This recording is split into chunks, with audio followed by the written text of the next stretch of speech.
So welcome back, everyone.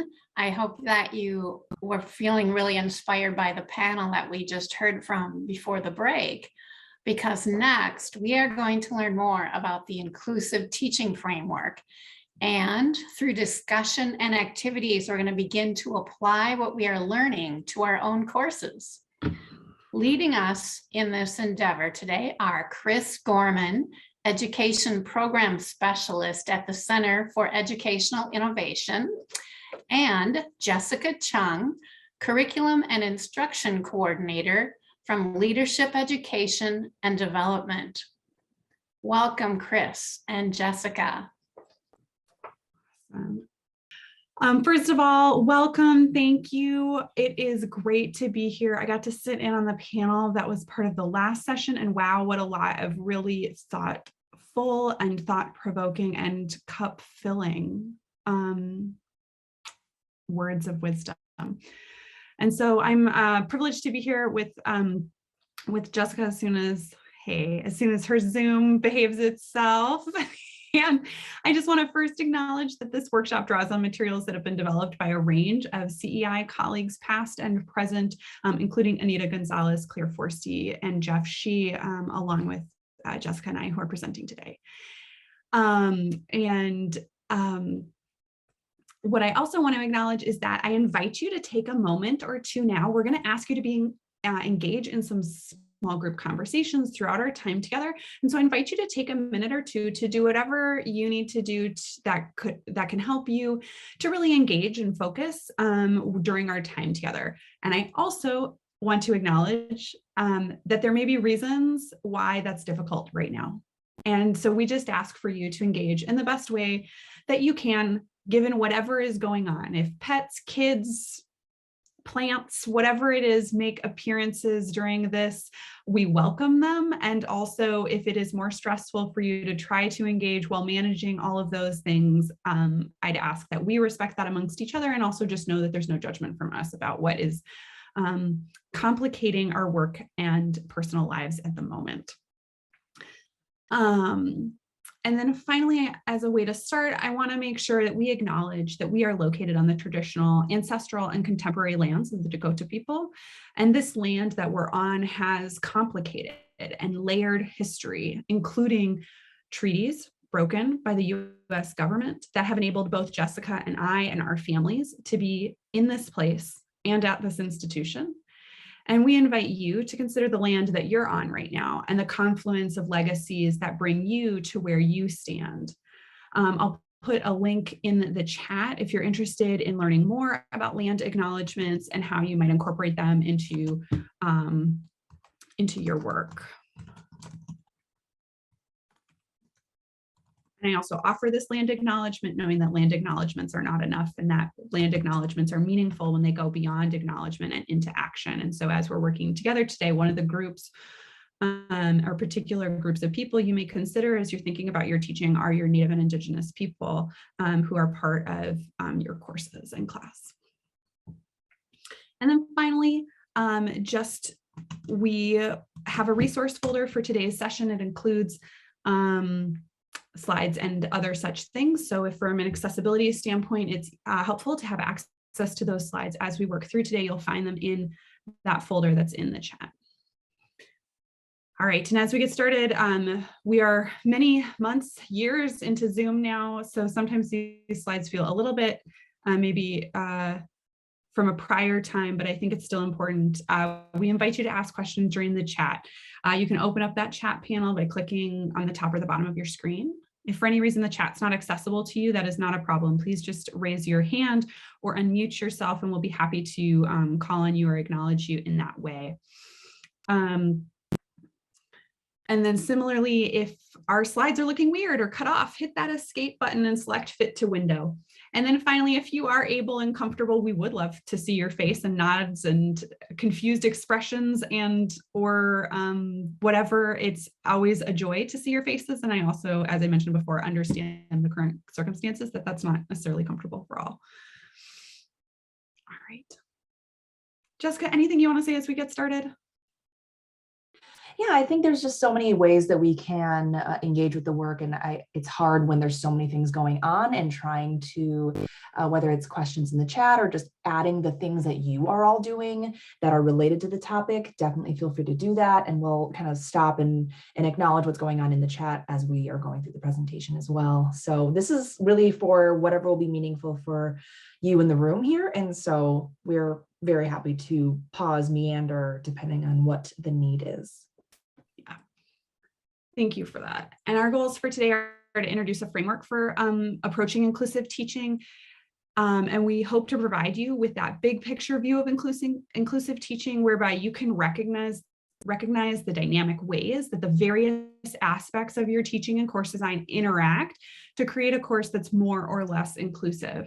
And so some of these topics, maybe they're things that you've thought deeply about, maybe they're things that were brought up by our panelists earlier, and some of them may not be things that you think of as inclusive teaching because they're actually hidden elements of course design that often impact the way that our courses are experienced by students. So we invite you to recognize where you're interested to invest effort and make your course more inclusive. This is not something that's going to get done all in one go. It is much like Patricia described learning to drive. It takes time, it takes practice, it takes iteration, and it takes coming back to the same ideas and concepts over and over again. And so I invite you to start that today. And wherever you're at, we hope to meet you there. And we also hope to engage you in conversations with your colleagues as you're looking forward. So take a moment to introduce yourself in the chat, what you teach. So if you don't mind, find that chat panel and just take a moment. This is so fun. We are seeing a wide variety of disciplines that very much reflect the diversity of disciplines in CCAPS, everything from English literature to IT to healthcare and finance. And everything in between. I just want to note that the instructions and prompt for this are on my slide, and that's an accessibility consideration in case you forgot what I said or having trouble with any verbal processing, or just to allow easier access to our course. And I also tried to remain silent while you were typing as a way to allow you to focus and type, and particularly, again, as an access consideration. So just to be a little bit meta about what's going on here, those are choices that I'm making as a facilitator today to hopefully provide a more inclusive environment for this. Awesome.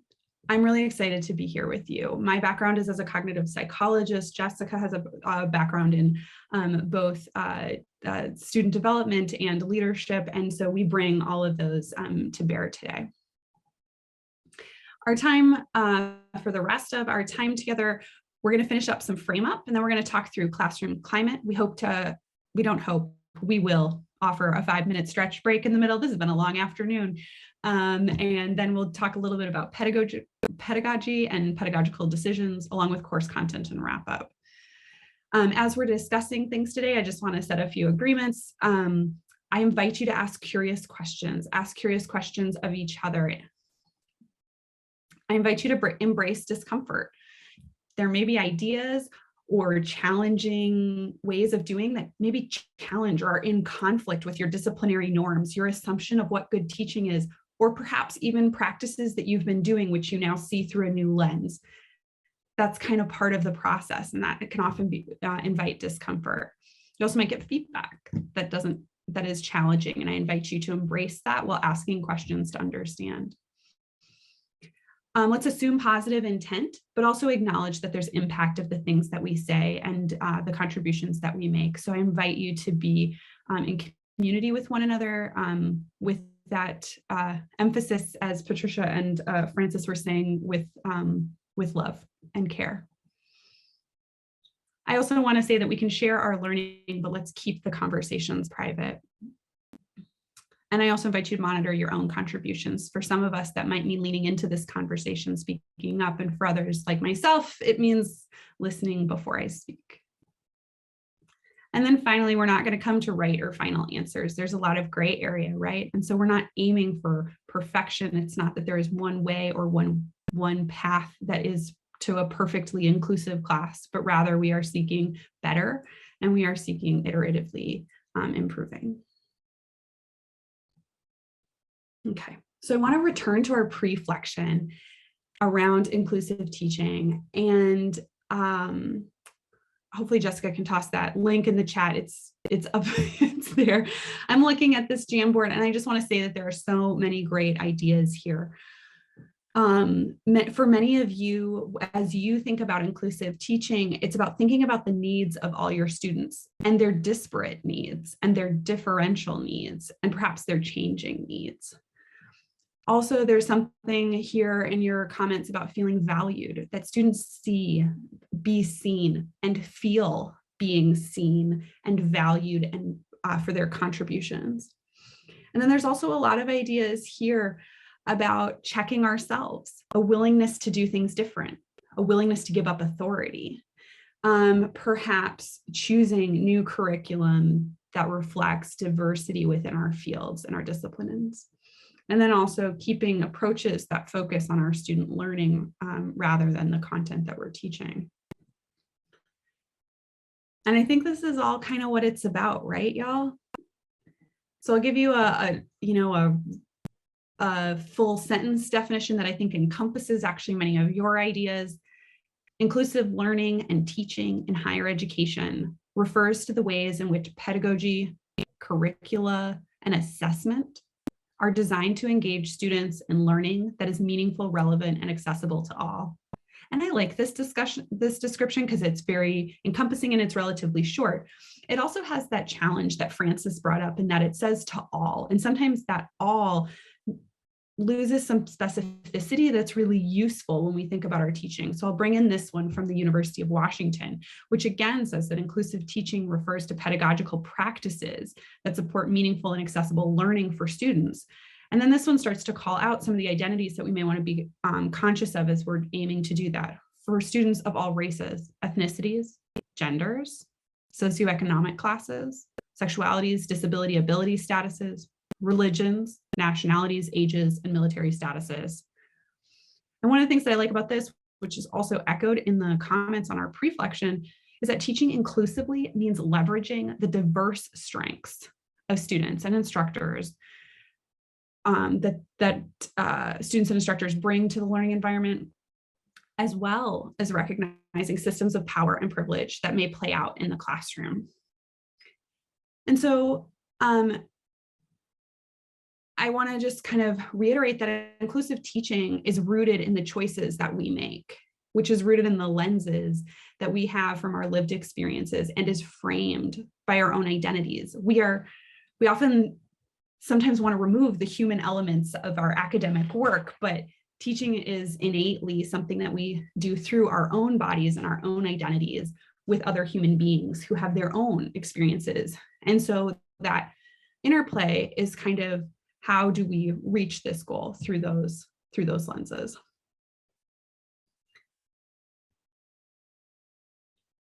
And I just want to make some quick distinctions that can be useful before we kind of dive into more of the concrete here, which is, what is our goal as we enact inclusive teaching? And DE&I can often be a shorthand, but it's important, I think, to recognize that DE and I are each their own thing that form a dynamic system, and they're often conflated. But as we think about our teaching, it's useful to think about these individually, because as we kind of press on different levers of our teaching, we may have differential impacts in these three areas. So in any organization, each component is like a lever that changes the other components. So it's possible for any lever to be up or down. The D for diversity of people, E for equitable outcomes, I for inclusive and welcoming environment.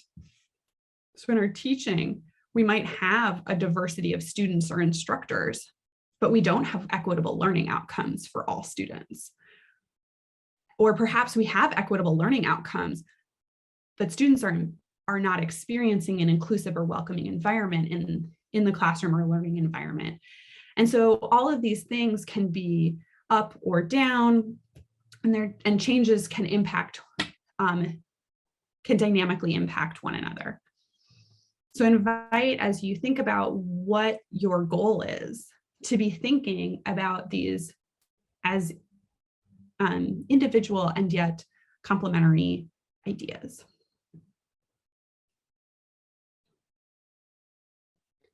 And then finally, in our teaching role, we have also another dynamic between our practice and our mindset. And sometimes we've done more work to change our practices or maybe our mindset.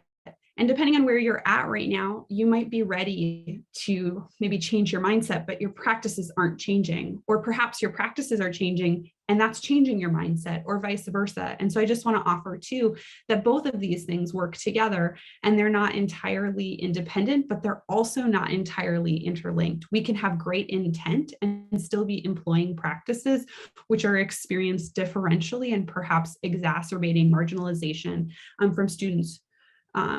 For students in our classrooms. Okay.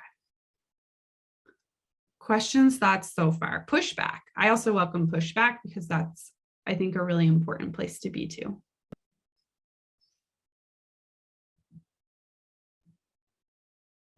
Okay.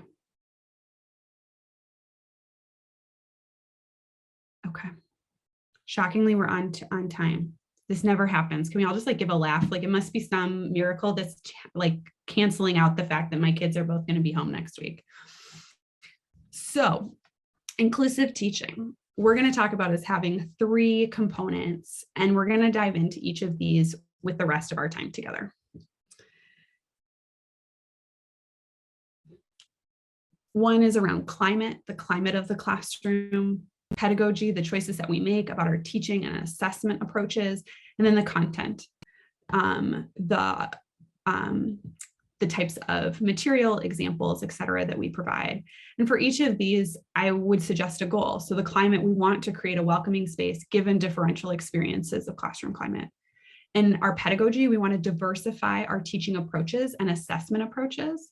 And around content, we want to audit and diversify the voices, examples, and applications that we have in our classes.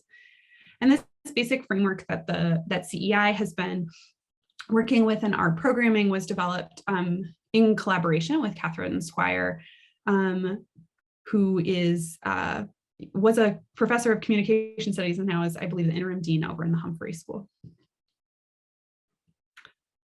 And so we'll start with classroom climate. And I think, as Ginny points out in the class, our classroom climate is determined by choices that we make. It's also determined in collaboration with our students. And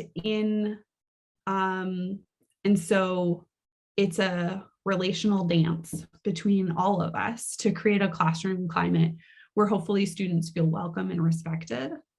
Do they feel like they can contribute? And do they feel like they can be heard if they do contribute?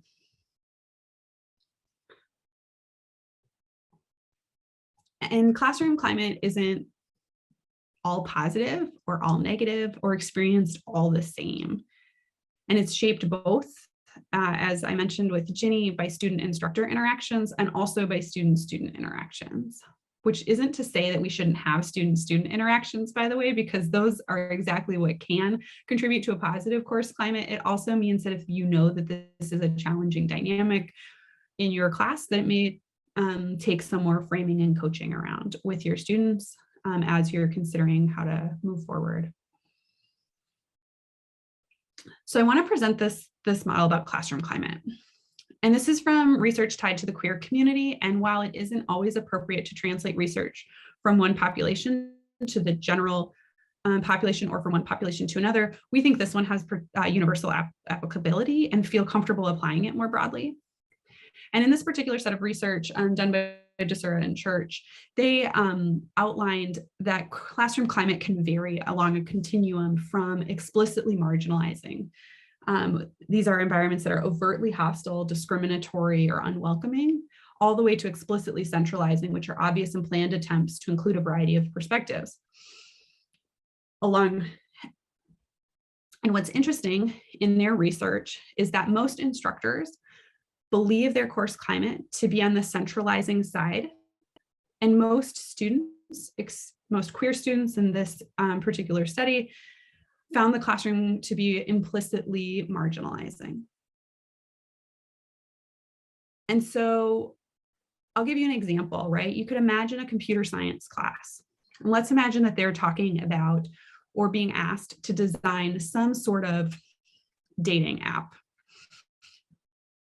And most instructors, so you can imagine that it could be overtly hostile, right? That assignment where it could be said, we're going to design a dating app. Let's assume everybody wants to be in male-female pairs, and we're going to assign and work with this data set and apply. It could become overtly hostile by saying that that's the way it's supposed to be, and this would be the only way to design it. That could become implicitly marginalizing by kind of just saying, oh, this is how I'd like you to do it. Maybe it doesn't overtly have hostility, but it's an assumption that this is a very heteronormative environment. It could become implicitly centralizing if a student says, well, could I design it to do a variety of types of pairs? And then the faculty member responds affirmatively or supportively to that student and says, oh, yes, that would work out really well. That's an unplanned, but reasonable reaction to it. So it could be implicitly centralizing, but perhaps at the request or prompting of the students, or it could be explicitly centralizing by saying, perhaps we're going to work on a matching app of some kind. Let's talk about some of the affordances and choices and implications of those choices that we're going to make for how this app could be used for this kind of thing. So it doesn't say that you're not going to create perhaps a dating app of some kind that matches folks who have shared romantic interests, but it instead invites conversation that it assumes that there are different perspectives and that there are different pros and cons, and also encourages a conversation about the role of those choices in societal implications and impacts. And so in that way, this exact same assignment can present itself in different ways depending on how an instructor might frame or set up those kinds of assignments.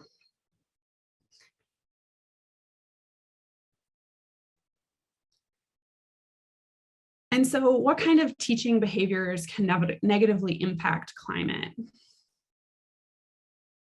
I mean, and some of these are going to seem obvious, but also they present themselves often in subtle ways and in ways that present microaggressions or implicit bias. And so this is something where often our mindsets are something we're going to need to interrogate over time. So conveying disrespect, unfairness, or lack of confidence in students. Disregarding students' backgrounds, preparation, or life events that affect learning. I think many of us have seen this extraordinarily acutely, either in our own work, our own experiences through the pandemic, or through the reactions of our students through the pandemic. Perhaps interacting only with a subset of students. This can happen by accident and or by design. So it could be that you're more comfortable talking with the folks who volunteer in class, or those who are willing to gregariously tell you about their weekend before class, but those who perhaps don't say anything, or you don't speak to ahead of class, you're interacting with less. Teaching in ways that favor particular backgrounds or approach to learning. Again, this can be similar to that quiet, favoring your quiet or your gregarious students. This is a common experience, which also, depending on what the patterns of participation in your class, can also align with identity characteristics. And I just want to acknowledge that sometimes these behaviors that we exhibit, these kinds of behaviors unconsciously or via misinterpretation of cross-cultural interactions.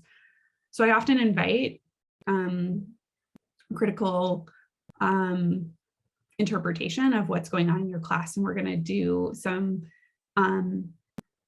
practice with that. Jessica's going to lead us in a few minutes.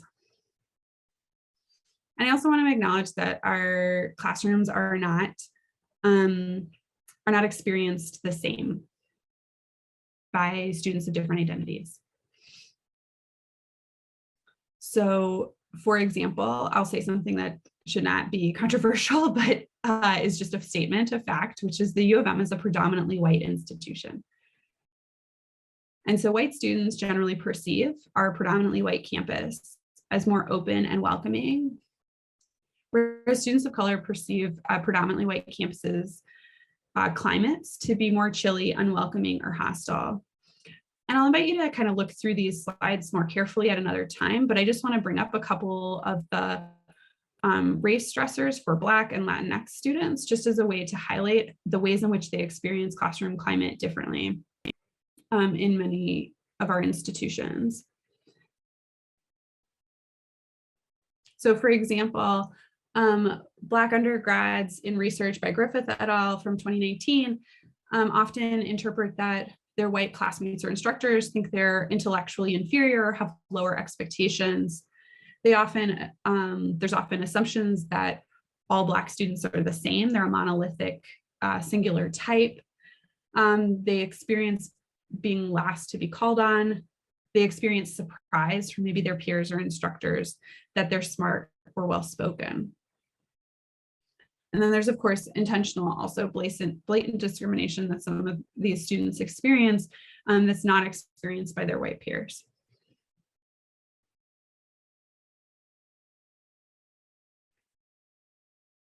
And the racial stressors that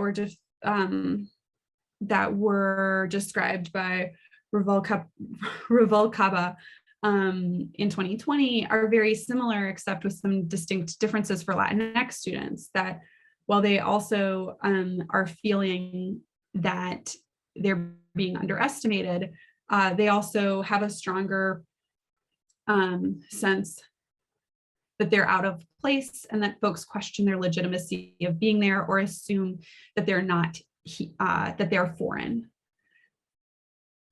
rather than regardless of their citizenship status. And so some of the strategies that we can take to work towards a more inclusive climate in our classrooms are to communicate respect, fairness, and high expectations, both in the classroom and in your course design. And I want to call out that often a misalignment between our instruction and our assessments, so how we teach the class and the ways that students earn their grades, can be interpreted really strongly by students as a sense that the class is rigged and being unfair. And that disproportionately can exacerbate climate in the classroom. And so something too to consider is not necessarily just what you're saying, but also how is your course structured. I invite you to learn about your students. Be curious. Why are they taking the class? What strengths do they bring? Is there anything they want you to know as they start their class? I encourage you to do intro cards, ask for names and pronouns that they want to share. I encourage fostering equitable class participation. We'll talk a little bit more about this in our small groups. And also don't assume that every student shares a similar background or set of experiences. This can swing both ways. So we can also overcorrect. I was just reading something in K-12 education of kind of overcorrecting and then assuming that all of our students of color need extra support because of XYZ, and that also can misplace. There's nuance and again, practice, and we should enable mistakes as we go through.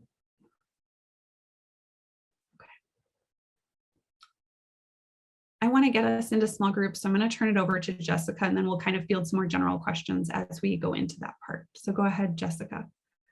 Yeah, when Kris was talking about engaging in small groups, this is the time. So if you're able to tune back in and get ready to talk with some folks in a small group and practice the differences between observation and interpretation, and being able to use some scenarios that you can find here. And depending on what breakout room that you're in, if you're in breakout room number 1, you'll look at scenario number 1 and so on and so forth, or they're odd and even. But when you're looking at this scenario, talk with your group, maybe give some time for you to each individually process, what do you think is going on here? And then come together as a small group to talk about what you collectively notice and compare and contrast what your interpretations are of what's happening in the scenario. So we'll do that for, let's see how many minutes we're going to do this for. 10 minutes. 10 minutes, and then we will call you back. So looking at the scenarios on the Google Doc, what do you think is going on in that scenario? Talk with your group about it and see what you compare and contrast. We sent out a link to the report out documents that you can take some notes to the highlights of your conversation in the slides. Welcome back. I jacked out of that breakout room, literally in the middle of a sentence. It's like, oh, okay, you're done. Oh, yes, that is the downside of doing the Zoom, but it's also like challenging when you're in the classroom and you're trying to like stop the train of like people just having small group conversation. That's why my bike bell, I've got a kid's bike bell that I use in the classroom. It's a little rusty after 2 years of sitting in a bag, but we'll bring it back. Oh, I like that. Oh, it's a good one. Maybe some chimes, something pleasant to bring them back into the into the front of the room. Great. So it looks like you had some good conversation about what was going on in your different scenarios. And I would love to hear maybe some of the groups sharing out one thing that they are leaving this conversation with in terms of what is something that you're thinking is happening or a question that you have that a strategy you would try. So one of those things from each group.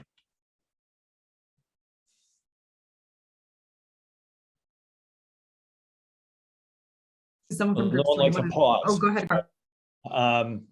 In our group, again, 10 minutes.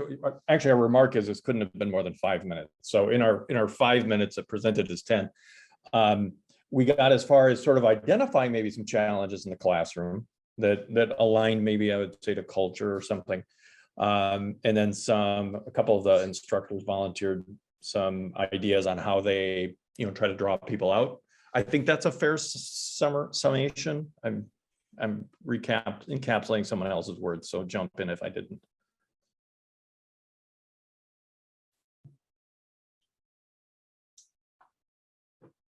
Maybe I can respond for scenario number 1.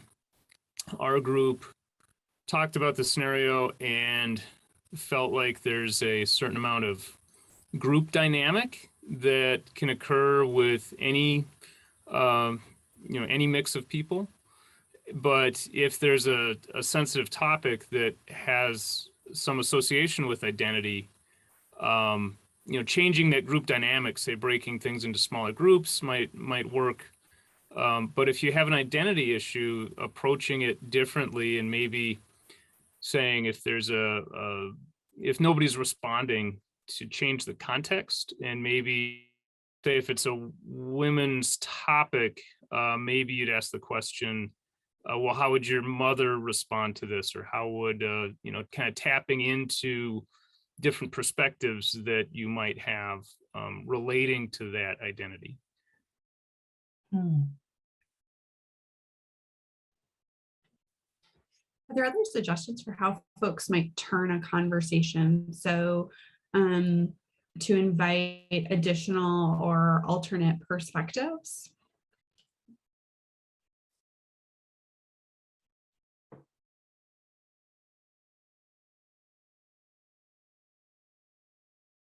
Do they want to toss one out that they use in their class?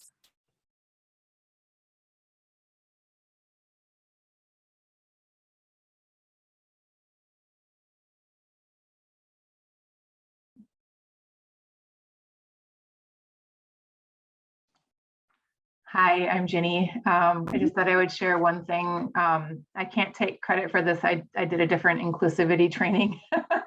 I teach literature sometimes. And so in the context of the book or the essay or whatever it is we're reading, students might feel uncomfortable to share their own perspective. So one thing I learned was to draw kind of a sliding scale on the board and to put kind of 3 categories of perspectives. So it depends on the context, but really agree, don't agree, or that kind of thing. Or you could even put, something a little bit more provocative in those categories. And then students just give what people with that perspective would think. They're not saying that they think that way, but they're just kind of filling in that, that line. Yeah. Sometimes offering ways in which folks can consider alternate perspectives, but also not make stereotypes about groups can be really useful. So sometimes, even if you're having a discussion that's not around identity, but for example, you've got multiple correct, or you've maybe even got a question about biology, and it's about mitosis and how it works. And there is a correct answer.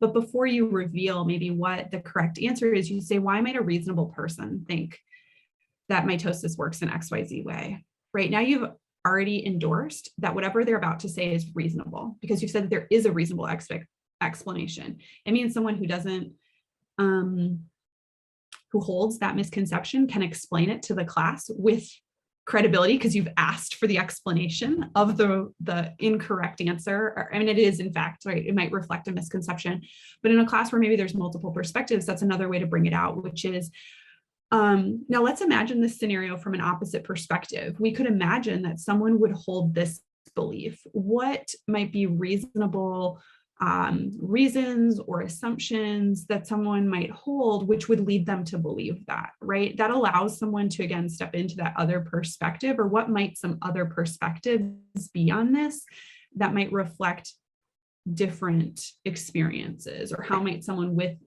with this other experience come to a different conclusion.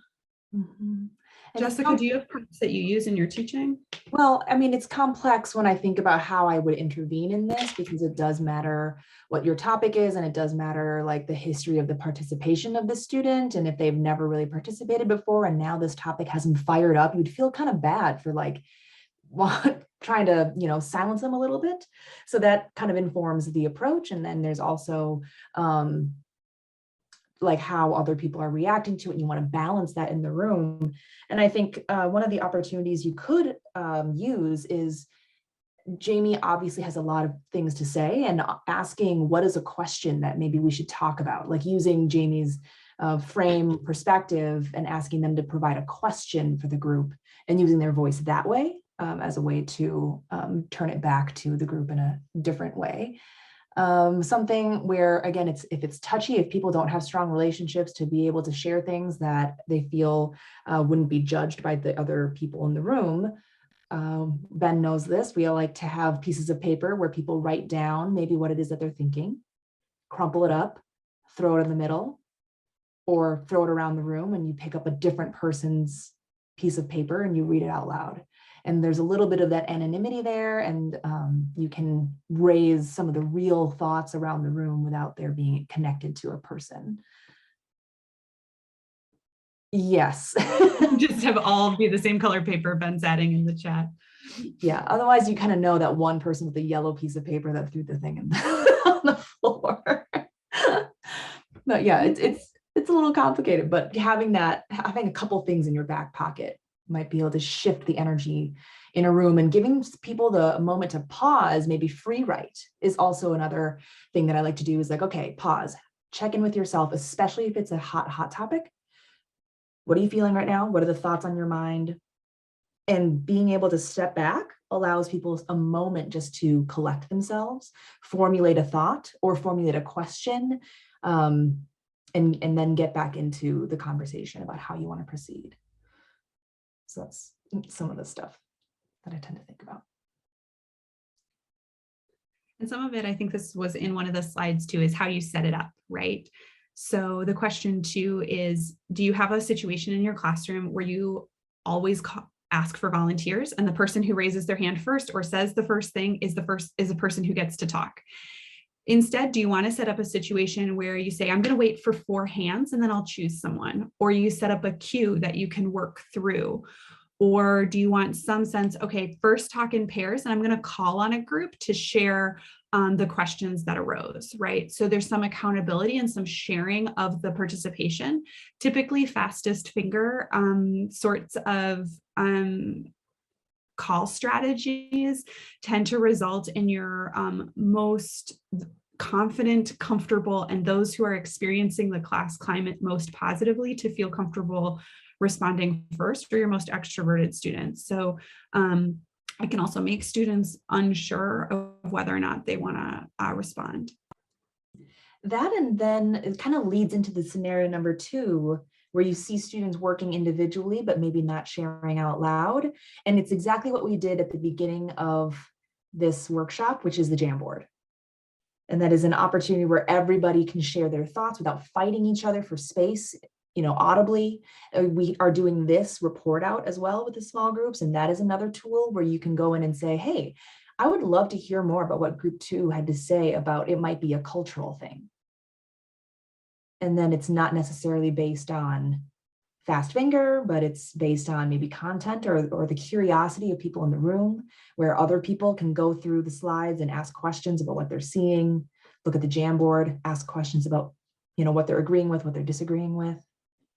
So that is actually going to be my question though, is what did group number 2 mean by it may be cultural for scenario number 2?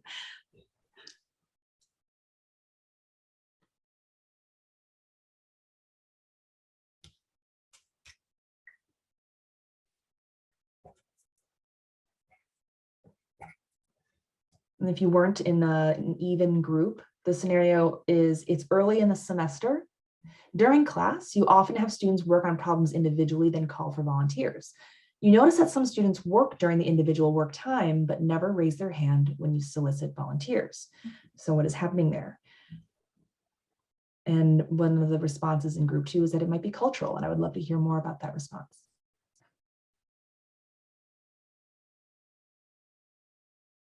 Or does someone else want to speculate on group 2's behalf? I'll allow. I'll allow.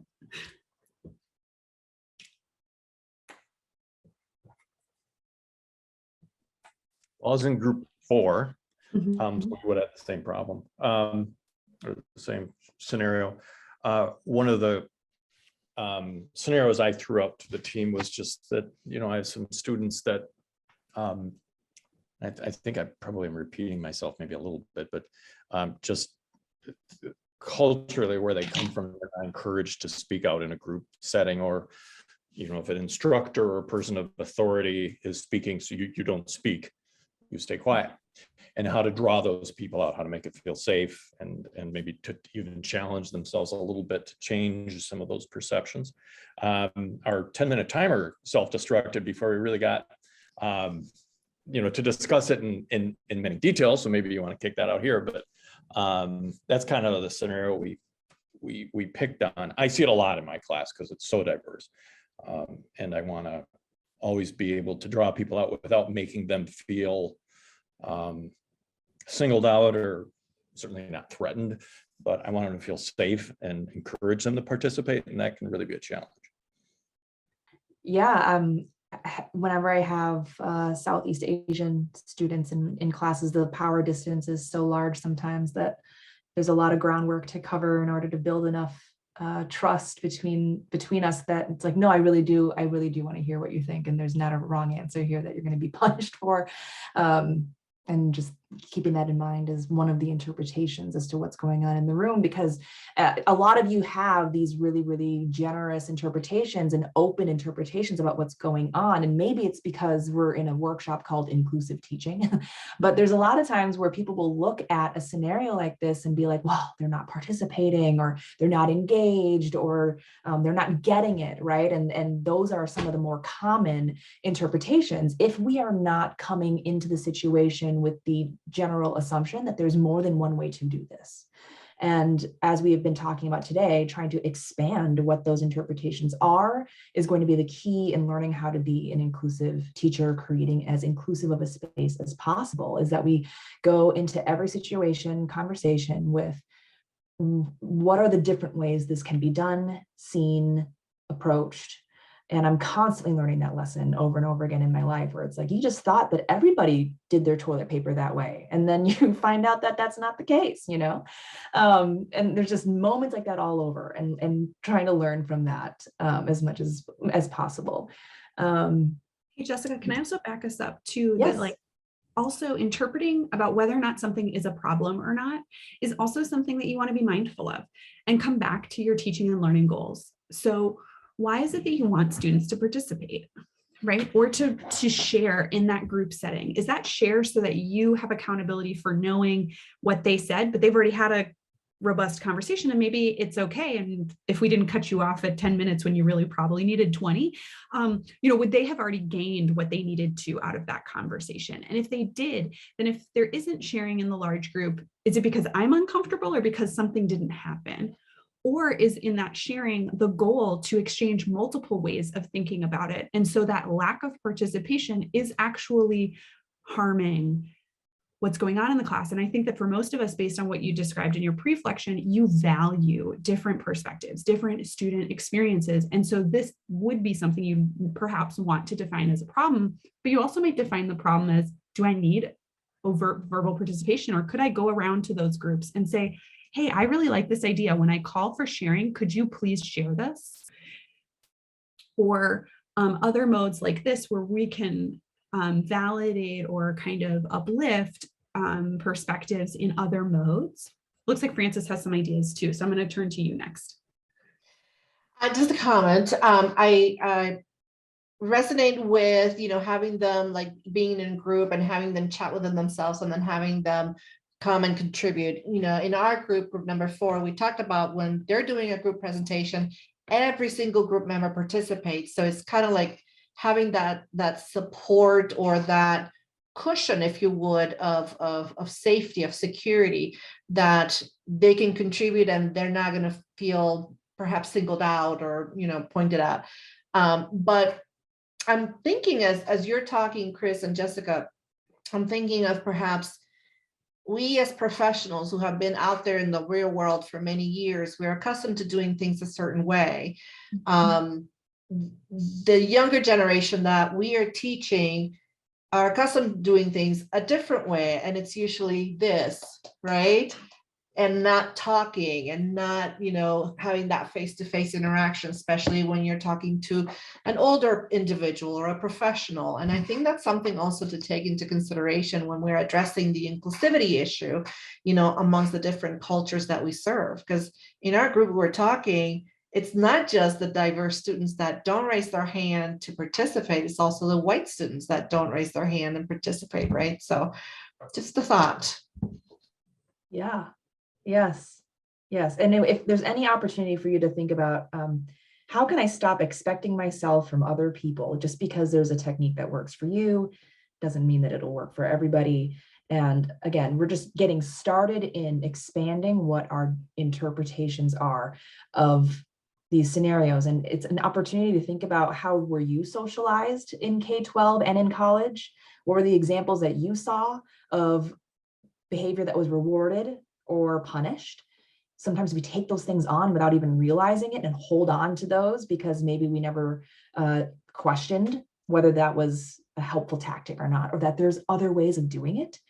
And just returning to those again and again to see what is serving the students and honoring you at the same time. Yeah.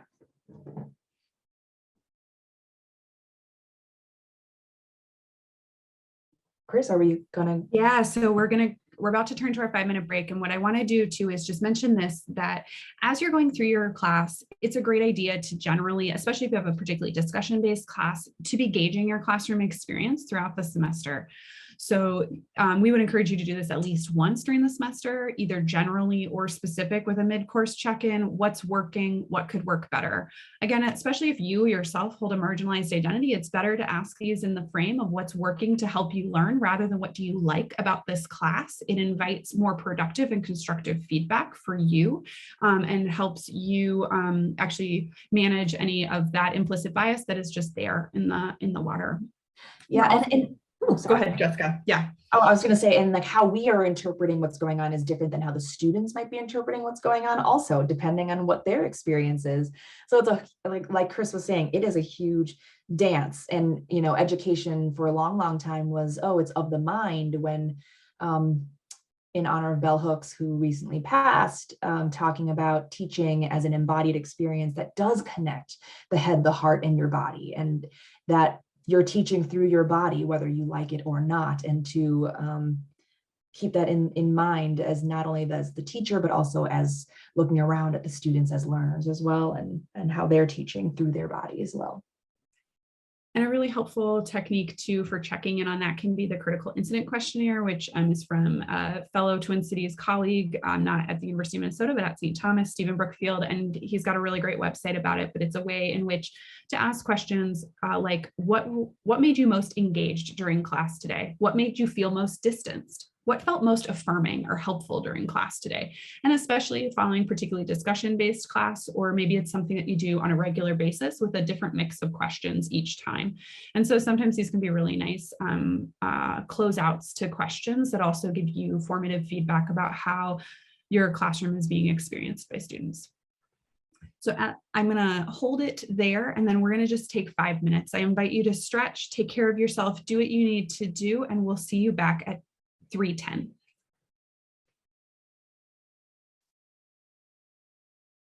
All right, so we talked a bit about climate. And as you noticed, we did not come to any perfect or final answers. We could actually spend probably hours on just classroom participation and climate and setting the tone. And but what I want you to consider is that it's both what happens in the classroom and it's also the pedagogy. So how do you interact? Oops, yes, I'm not projecting the slides. I'm sorry. Here they are, the pedagogy. How do you interact with and engage your students throughout the course, and how is learning assessed?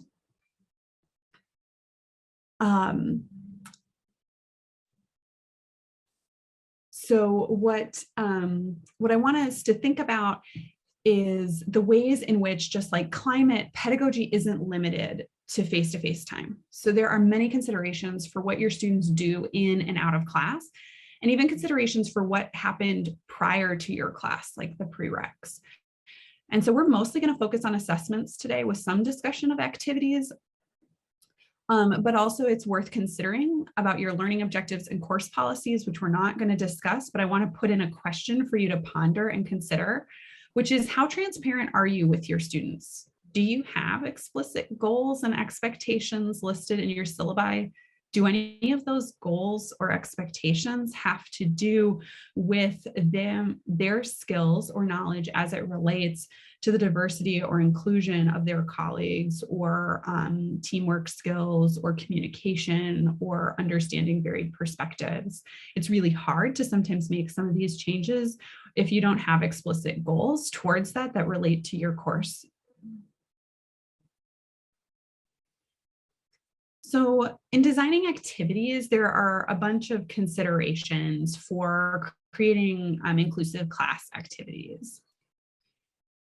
And some of these are, what do you assume of your students? Do you assume certain prior experiences? Do you assume certain disciplinary norms? Are those assumptions reflective of your values, or are they reflective of perhaps assumptions which exclude and limit who can be successful? And Jessica already brought this one up, so I'm not going to hammer on it, but are you focusing on what has worked for you as a student? We often try to teach to ourselves, our past selves, and sometimes that's just not appropriate. We want to be thinking about the students who are in front of us and how it is that we can serve those students who may or may not have had the same experience that we did. And then how do you communicate reasonable expectations to your students? And how are you modeling them? So for a class activity, do they know what they're supposed to be talking about, what they're going to be asked to report about, what doing this sufficiently looks like or means? And then also, how can you diversify the methods that you're using? So again, any one method isn't the key. It's not that there's some magic method, and if you did that activity every day, your class would be great. But in fact, that using a suite of methods can be really helpful.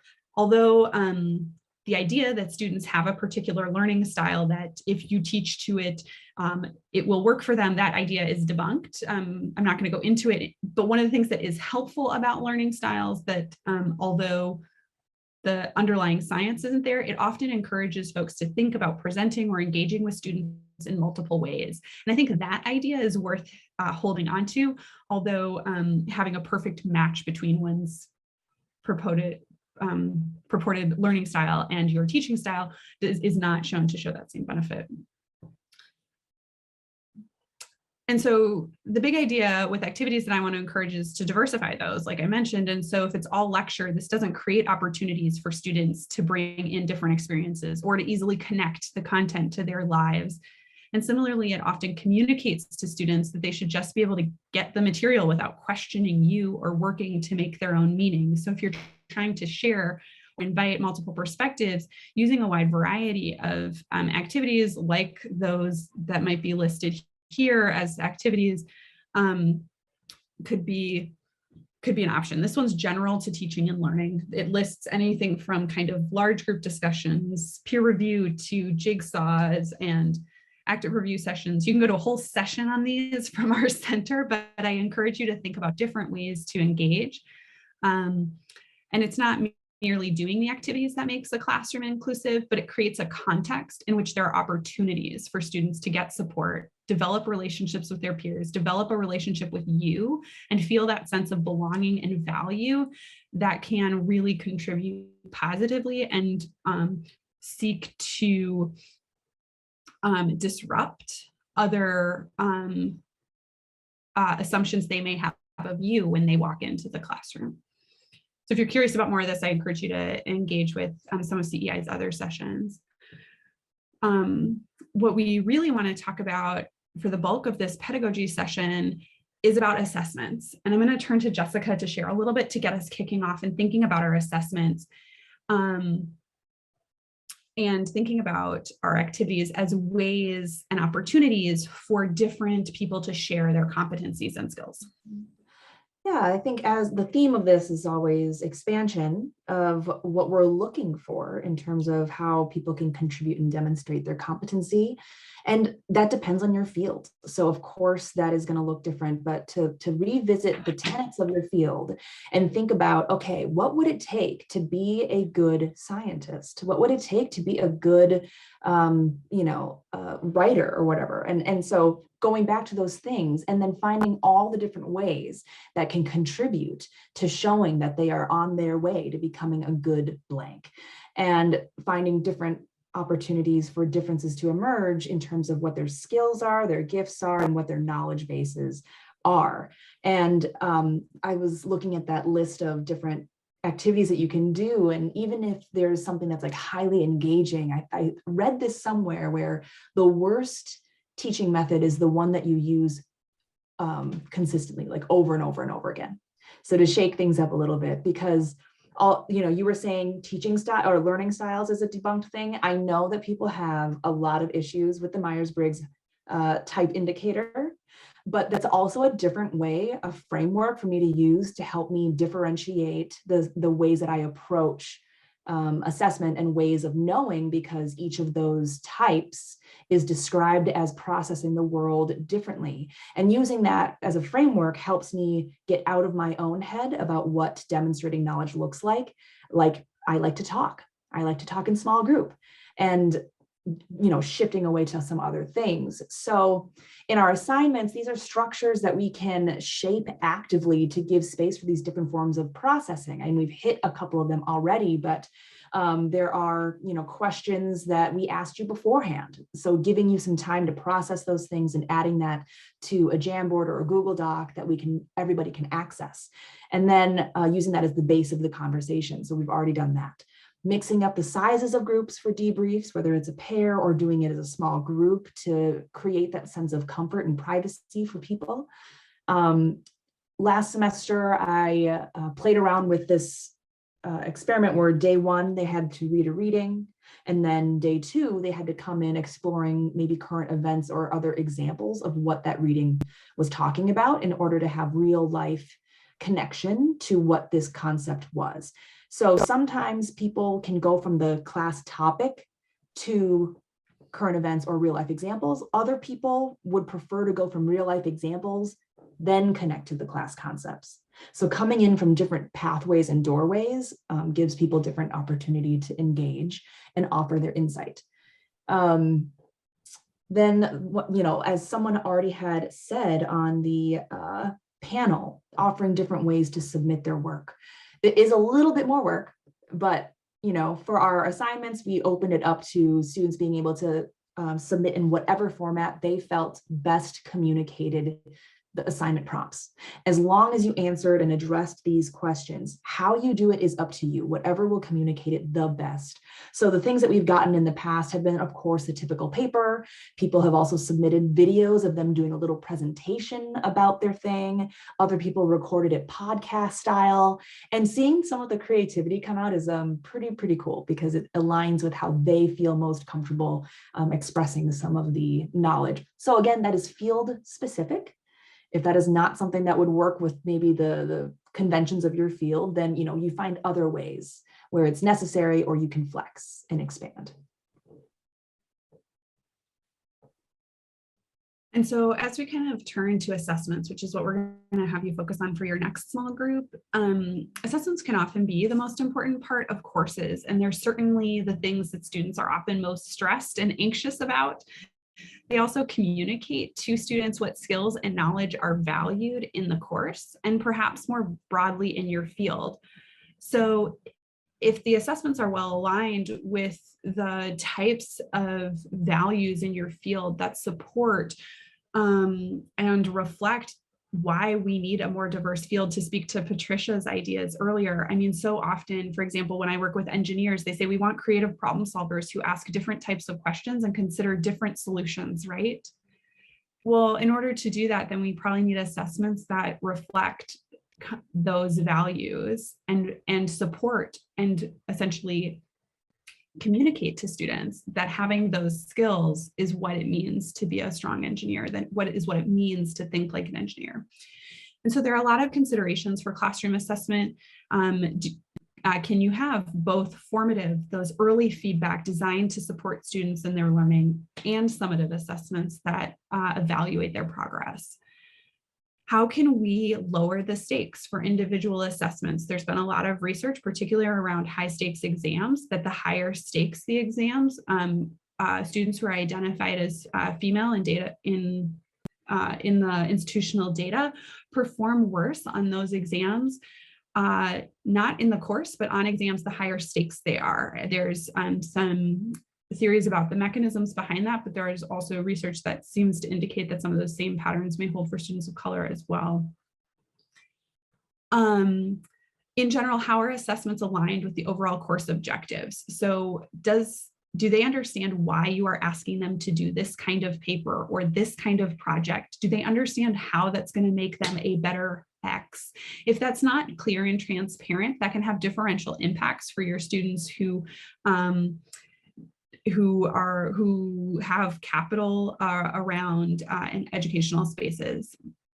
So additionally, are assessments representative of tasks in the discipline outside the academy, and are they relevant? So this idea of community impact we see amongst first generation students and other Black and Latinx students, that there's more of a often emphasis for these students amongst community impact and giving back to their community. It's often a driver for why they're in higher ed. And when we have totally abstract, devoid of kind of cultural or societal context, we remove that relevance. And I think that for all students, that's something to consider. But as we think about inclusion, keeping relevant applications is really important. And I would also add too that with assessments, the ways that we structure the points will highly drive whatever the students do. And, when people on the panel were talking about, like, we have to be able to experiment and take risks, but if our structures and rubrics that we're being measured on do not encourage us, or they unfairly penalize you for doing anything creative or experimental, then we're not going to do it. And when you're designing these assessments, when you assign point values to things, maybe you make something lower points because you don't want to get too caught up in this particular rigid criterion. And maybe you add more points for something like creativity and authenticity of voice or expression or something like that, in order to encourage people in the structure itself to try something new or do something more authentic to them. Awesome. All right, so what we're going to do is I'm actually going to give you probably, I think, 12 minutes. Ooh, I know, but hopefully you've introduced yourself. for this next one. So this next discussion, you're going to get a little snippet of a course, a description of the course objectives, kind of a general gist of a course, along with a particular assessment, and then go ahead and discuss the prompts that are related to each snippet. They're going to invite you to consider the sorts of assessments that are appropriate for the learning goals and how you might think about valuing more diversity in those assessments. So I'm going to open up these rooms. I'm going to set a timer, and we'll see you back in a little bit. I'm not going to have us share in this large group because I want to allow some time later for also, but I do want to bring up questions. I want to highlight some of the ideas here. And the reason that I'm most interested in the conversation that you all had in your small groups, because what we're trying to do is provide some practice for the idea of being reflective about the ways in which our assessments, which may seem objective, the way that they've always been done, or just normal, usual. It's an assessment, it's a debate, it's a exam, maybe having disparate impacts on our students. And so for course number one of the things that I want to point out that it seems like it came up in your group discussions. And so I'm not going to belabor the point, because the point really here isn't that there's a perfect form of assessment, because all of your classes are idiosyncratic, and what is an appropriate assessment in your class that's appropriate for the learning goals you have for the class and that promotes inclusion, that space and that is going to be different for each of you. But this reflective process is the part that Jessica and I really wanted you to practice today so that you can look at your course through this perspective. Around course number one, I just want to note that arguing for a perspective is different than articulating a point of view clearly. And also, this particular format sets up an adversarial atmosphere of a zero-sum situation in which there are winners and losers. So if the goal of this course is to bring in consideration of multiple viewpoints, you might consider bringing in at least 3 viewpoints and coming to consensus view, or finding ways to incorporate multiple viewpoints. And perhaps instead of a winner-loser where there's majority rules that by definition leaves out the minority, consider, like I mentioned, asking for an integrated viewpoint. And similarly, we talked about this earlier, but one of the things that's interesting too is to ask students to argue for perspectives or views that they don't hold in order to help understand situations from alternate perspectives. And this can help in understanding what is the basis, or what's the evidentiary basis. Why might someone feel more confident about X or Y due to the differential evidence they might be using to argue for those positions, or just different values that are held around those positions. And then from course number 2, this was an exam situation, and I want to say cumulative exams are a good practice, but high stakes is generally not. And so mixed question types is a good practice, but if you're not practicing in class with these, then that sets up a situation where those who have prior experience or are good test takers, or who have had educational experiences or hold identities that elicit less stereotype threat than others, are going to be at a disadvantage. And so the key thing to consider here about your exams and testing is, how can you have more frequent exams or quizzing? How can you lower the stakes of any particular exam or quiz? And how can you integrate practice with the kinds of questions they're going to be asked prior to that kind of exam and testing environment? And the other piece that I just want to reiterate here too, and that many have learned through the pandemic, is that when we think about inclusion, not just for racial or ethnic or gender identities, but as we think about inclusion from the perspective of abilities and disabilities and life situations, developing assessments which have flexibility built in is really useful. So as Fiaz talked about earlier, maybe it's submission types. Maybe everybody gets a no questions asked 3 tokens for the semester, where they can take a day extension before the late policy kicks in. They don't have to ask for it, and you just give it to them. They could use all 3 days on one assignment. They could use 1 day on 3 different assignments or something comparable, and things like that that allow for students to have life happen really goes a long way towards providing a more inclusive environment for students who aren't your traditional students, or just who are the new traditional student. They also allow for more balanced life and mental health. So Jessica, I do want to tee you up to talk about your student. I'm never going to be Michael Jordan. Over the years, I've just learned so much about my field from not only my field, but also the students. And I teach leadership. And when I talk about aligning rubrics to the values, I think a lot about this story. In the structures of our group project, they go through and they are designing a group presentation. There's a draft. There's a source list, like an annotated bibliography, an outline that they do before they submit a draft and then a final. Midway through, we ask them to give each other feedback, written. And part of that feedback is asking very intentionally that they recognize, here's the role I see you playing. Here's the request that I have of you for the rest of the project to work better with me. And then finally, here are the gifts that I recognize of yours in this project so far. Very intentionally asking them not only to see like things that people can improve on, but also acknowledge their gifts, because feedback without gifts is just critique. So it helps people not only recognize their own strengths, but also learn how to see others' strengths as well. And that came as a hard-earned lesson for me as a young teacher, giving feedback to a student who was doing really well in his small group project. And I said, like, Connor, wow, like you are doing really, really well. I think it would be great for you to try taking initiative to, organize the group or make some of those decisions about what's going on. And he looks me straight in my eyes and he says, Jessica, I am never going to be Michael Jordan. I am Dennis Rodman. And for people who don't know basketball, he just sees himself as the person who sets up the person for the shot. He will work his ass off to do the stuff that is in support of somebody whose sweet spot is being in the front.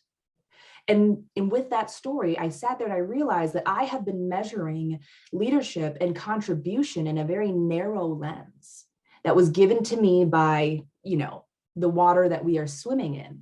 And I was basically assessing people to replicate the same qualities of white male middle classness that maybe we're trying to expand from. And so that was a really great opportunity for me to look at, how do I look at this rubric and expand what the definition is of contribution, expand the definition of presence and leadership, so that we can honor the gifts of way more people than just this narrow scope.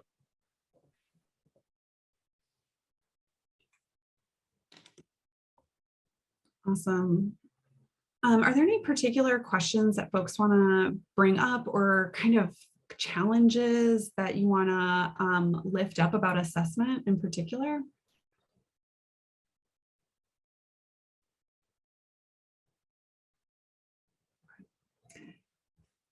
I think if I want to do 2 notes to kind of close out this section, it's flexibility and diversification. So consider, and alignment and relevance. So how can you build in flexibility? How can you increase the differential ways that students can show mastery or work towards your goals? And how well are those goals and your assessments aligned? And how well are your assessments aligned with things that are relevant for students? All of those things contribute to high quality teaching and also high quality evidence-based inclusive teaching. And so finally, the last point that I want to bring up, which for many of you is actually at the heart of what you consider inclusive teaching. And so I hope that this one is whose voices, whose stories, which examples. What's the content of our course? So we've already kind of talked a bit about, the climate, how it feels to be in a class, the assessments and pedagogy, what are the activities and assessments that are going to be involved. And now I'm going to turn to what often, and I think in our current moment, I find a lot of people think is what I'm going to talk about first. And I'm actually going to talk about it last, and not because it's least important, but because it is, I think, the most disciplinarily dependent. So the third piece of our puzzle is course content. And we often, I'm from a STEM field, a science field. We often think the content that we teach is neutral, it's objective, or it's required. But the content we cover in our courses typically reflects the values of our discipline. So for example, I work with a number of public health faculty, and it's important to them that we take a public health approach to solving problems. So they focus on preventative solutions aimed at the whole population of people. This makes sense. We are trying to welcome students into our field and teach them what it means to think like a person in our discipline. The challenge for inclusion comes when our disciplines are defined by particular groups of people and their viewpoints and experiences at the expense of those we want to welcome in. So we want you to consider how the content of what you choose to talk about, whose work is highlighted, and which examples you draw on, what signals those send to students about who belongs, who feels welcome, who succeeds, and who matters. If we want to diversify our fields, we do need to be cognizant of those implicit messages that we are sending through the ways in which the questions and content of our field are structured. And so I'm going to turn first to Jessica to share a little bit, and then I'll give some examples from discipline along with a tool that you can use to audit your content. This is a term I'm borrowing from a friend of mine, mirrors and windows, as we talk about representation in our world. And we're obviously talking a lot about that in media and how that's improved over the years. But when I was a kid, I just did not see very many examples of Asian women in higher education as leaders, or, any examples in school. And so whenever I was presented with examples or real life case studies, it was usually a window into an experience that I did not have. So those were the general examples that I got to see all the time. And it wasn't until, for media at least, I was watching the movie Farewell, which stars, Awkwafina, and it's a Chinese-based movie. And I just remember just sobbing because the cues and the imagery and the references were so visceral to me, because it was for the first time I was looking at a mirror. And I'm not used to that. I am not used to seeing things that reflect me back to me. I'm so used to looking from the outside in onto another experience. And so this plays out in a lot of different ways. Those things are things that I connect to, and it probably extrapolates to a lot of different areas. Although I'm a very, very empathetic person and I care a lot about the Black Lives Matter movement and police brutality, it felt different when it was the Atlanta Asian spa shooting. Like, it just landed completely differently in my body. And so the same kinds of things with the stories and examples that we tell in our class. When I was a kid taking the ACT, I remember taking the practice tests and just really struggling with the reading portion, the story, and then you comprehend what the story was about. And by the time that I had taken the actual ACT, this was going to be the fourth time that I took an ACT test. The story that happened to be in the reading section, that particular test, was about an immigrant Asian girl. And it was on that test that I scored 3 points higher on my test than I had previously, because I could actually understand the significance of the mirror held back to me. And so I think a lot about, like, where do students see mirrors in our curriculum?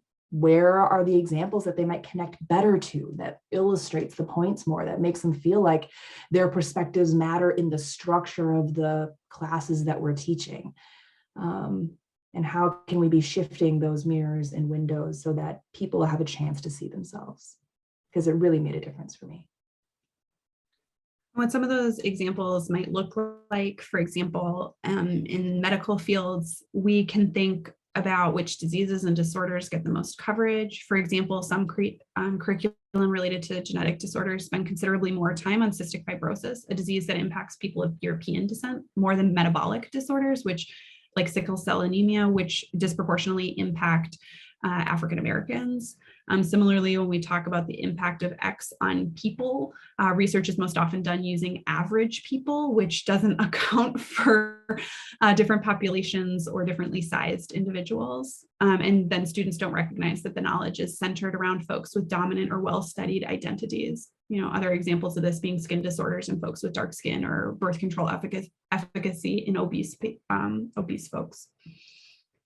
Similarly, engineering, asked engineering students about engineering students and practicing engineers, whether they preferred working with people or things, and their perceptions about whether engineering was people or things focused. And what's interesting is that practicing and students perceive engineering to be more thing focused than practicing engineers, likely in part due to the kinds of examples, projects, and coursework they're asked to do. As an example, a common hydraulics example is construction equipment. You can just as easily port those examples over into small prosthetics that aid people in walking, but they aren't the standard examples. And so who do they see as benefits of that same technology? Similarly, for sociology, most intro courses feature the big three theorists, or maybe big four: Marx, Weber, Durkheim, and sometimes Comte or Simmel. And these European theorists have been considered the canon in the discipline. However, scholars have known for more than 50 years that key theorists in sociology have been actively written out of the discipline, like W.E.B. Du Bois. And so even though their work has been foundational to the field's thriving. And so there are examples of this that then can be brought back into the canon, and we just have to allow maybe just a rethinking of why is the canon the way it is, who does it serve, and how can we have it serve a broader range of students' experiences and perspectives. And so if you have examples from your discipline, I would invite you to feel free to share. But the questions I want you to consider as you're looking through your schedule, maybe not for this semester, but maybe looking towards the future, is who is primarily represented in your course content? Who's missing? What voices or perspectives are at the center of my course content? What voices and perspectives would I like to be at the center? What kinds of knowledge am I demonstrating or valued? What assumptions am I communicating? And what do I hope? And this is the part that's like really forward, and I think invites our agency, which is, what do I hope for the future of my field? And how are those hopes represented in my course content?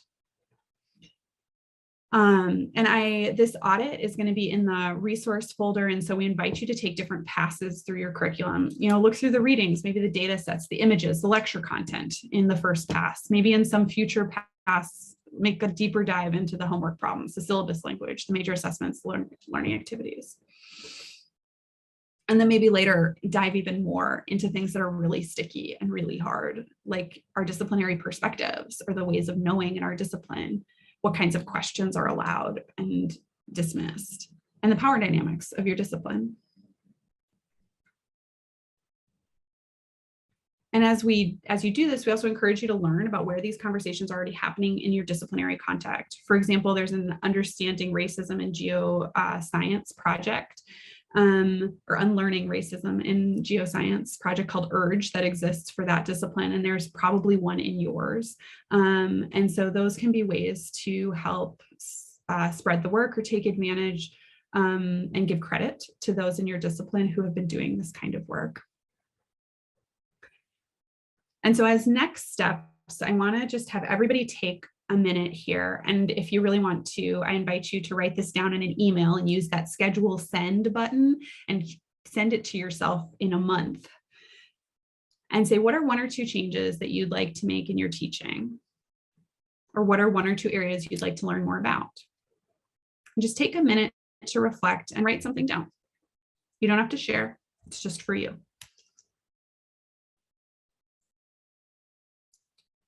So I'll leave you with that next step and that set intention. I also want to acknowledge this is a really hard time to take a workshop like this, where I've told you here are like 50 places stretching the entire breadth of your teaching and everything you're involved with as an instructor, from the choice of what you're going to read to what you're going to do tomorrow to how you should assess students and what your goals are. That can be a lot. That can be a lot. But I also want to show how whatever you decide to dig in on or make a small change can make a difference towards being more inclusive. And at some point, you're going to want to look at the totality of everything, but also that it all contributes. And so I hope that that doesn't feel defeating, but instead feels like I just need to take one step this semester. And then I will keep taking steps towards this. I will practice. I will make mistakes. I will lean on the people around me. And just like I think your colleagues who spoke before, you'll find yourself moving towards a class where more students are successful and feeling like they belong. And I think the hard part through all of this that I encounter as I work with instructors who are doing this kind of work is it's also giving yourself grace and forgiveness for the way you've been teaching before. And that it's okay, that we're all doing the best that we could with what we know. And when we know better, we can do different, and we can know better and we can do better. And so I invite you to that growth, and I invite you with Jessica and I to reach out as needed. CEI is more than willing to support you as you walk this journey and your continued professional development. So I invite you to our broader event schedule, and feel free. I know they're going to do some wrap up here between 4 and 4:15. I'm happy to stick around. And if you want to ask some questions in the chat, I'll feel free to Jessica and I'll respond there. I'm sorry I didn't save more time here. But I just want to say thank you, and thank you for sticking with it and staying engaged. And I wish you the best as we go into yet another really challenging semester. So thank you all so much for having us.